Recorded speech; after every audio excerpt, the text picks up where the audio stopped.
TET आमजोंमु ओंखा स्रोंनोगो फुरुंनायनि सेबक तालांनानि बागै जेरैनायमानि आबो हाकतरते हास्ते रगबो ख्लायजागै दङ दिरब्रा हास्ते 2025 बिसुआ टेट आमजोंमु ओंखा थानाय मेटालनि जार सालमारिव आबनो तुइनो फासालो राजधानी सुरुं बेदेकनि तुइफांनि थानि सुइमुं बुलाया फलायगा सुरुंनाय रक बरंनि कक्सिल जामु ओंखा आमजोंमुंगो सिलेबास दाय सोंमुं बुलायते साख्लायमुं रगबो सिलेबासनि फातारो फायमा बागैनो आमजोंमुं रुनाय रक तुंखलाय लायजाक आबोनि बागै बरकनि number मानथायनो रिवoi te je chaya engmanobo number riwoi rinani engtungni sanlaika আচ্ছা দাদা আমরা আছি টিআরবিতে সার্ভার কাছে আছি আমরা যে গত 4 তারিখ পরীক্ষা দিছি এখানে আমরা বিভিন্ন আউট অফ সিলেবাসের কোশ্চেন আছে যেমন কয়েকটা কোশ্চেন আছে এমনও যে একটা প্রশ্নের একাধিক উত্তর আছে সেই কারণে আমরা পরীক্ষার হলে বিভিন্নভাবে বিভ্রান্ত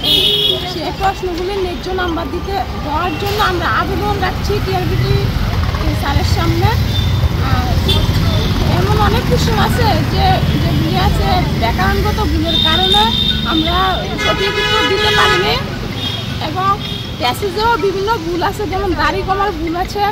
এই প্রশ্নগুলি আমরা দাড়ি কমার কারণে আমরা বিভিন্ন উত্তর আমরা ভুল করেছি।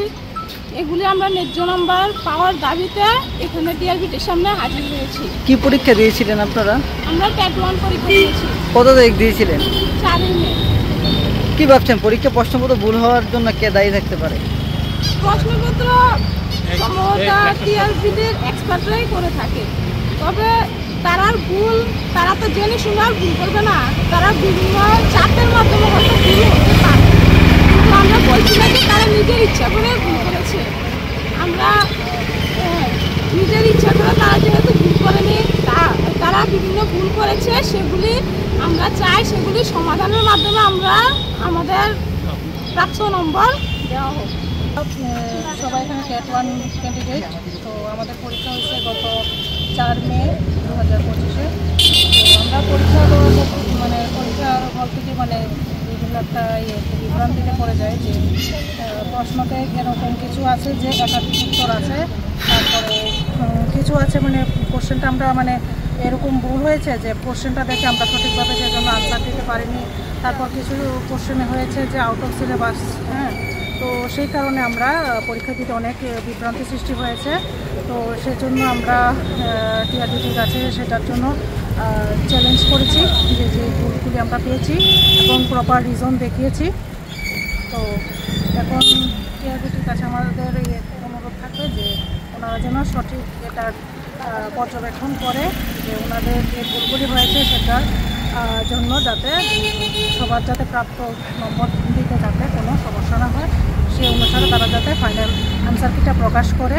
আর তার মধ্যে যেমন কিছু কোশ্চেন আছে, যেমন বাল্য বিবাহের একটা কোশ্চেন, সেটা চ্যালেঞ্জ করার সময় দেখা গেছে যে আমরা যে বিষয়টা তুলে ধরতে চেষ্টা করেছি সেই বিষয়টা কিন্তু সবটা আপলোড হচ্ছে না ওই জায়গাতে, একটা 3-4টা লাইনের বেশি আর আপলোড হচ্ছে না। তো সেই জায়গাতে আমরা তো বিষয়টাই তুলে ধরতে পারছি না। তো সেই কারণে আমরা একটু ইয়াতে আছি যে ওনারা যাতে সবটা বিষয় বিবেচনা করে দেখে। তারপরে আরেকটা কোশ্চেন আছে, যেমন এই কোশ্চেনটার আনসার টিআরবিটি দিয়েছে যে মৌমাছির বাসা। কোশ্চেনটা ছিল যে ষড়ভুজাকৃতির হয় এরকম কোন ইনসেক্টের বাসা হয়। তো টিআরবিটি আনসার দিয়েছে মৌমাছি, কিন্তু এখানে আবার একটা অপশন থাকে বলতা, তো অনেক পরীক্ষার্থী বলতাও দিয়েছে। তো আমরা কিন্তু তারপরে যাচাই করেও দেখলাম যে মৌমাছির ভাষা যেমন ষড়ভুজ হয়, তো বলতার ভাষাও কিন্তু সেম ষড়ভুজাকৃতির হয়। তাহলে পরীক্ষার্থীরা তো স্বাভাবিক পরীক্ষা হলে এটা কনফিউজ হয়ে কোনটা কি দেবে, অনেকে আবার কনফিউশন হয়ে দিয়েও দিয়েছে। তো এটার জন্য রিকোয়েস্ট থাকবে টিআরবিটির কাছে যে এই সমস্ত কোশ্চেন যেটি হয়েছে ডাবল আনসার বা সেগুলির যাতে স্টার মার্ক দেওয়া হয়। তারপরে একটা কোশ্চেন আছে সিটিপি থেকে, যেটা 2022-এ দিয়েছে একটা আনসার, আর সেম আনসার এখন না দিয়ে তারা টেন্টেটিভে দিয়েছে আরেকটা আনসার। তো সেটার জন্য যাতে স্টার মার্ক দেওয়া হয় এগুলি রিকোয়েস্ট থাকবে। তারপরে বাংলাতে একটা মরু শব্দের উত্তর তারা ক্যান্ডিডেট ভুল দিয়েছে, তো সেটার জন্য আমরা চ্যালেঞ্জ করেছি এগুলি যাতে তারা পর্যবেক্ষণ করে সঠিক আনসারটা ফাইনাল আনসার থেকে প্রকাশ করে। কার কাছে দেবেন হ্যাঁ, আপনারা ডেপুটেশনটা কার কাছে দেবেন? আমরা তো টিআরবিটি চেয়ারম্যান সাহেবের কাছে, চেয়ারম্যানের কাছে সন্তান স্যারের কাছে। পরীক্ষাটা কবে দিয়েছিলেন? গত 4 মে 2025-এ।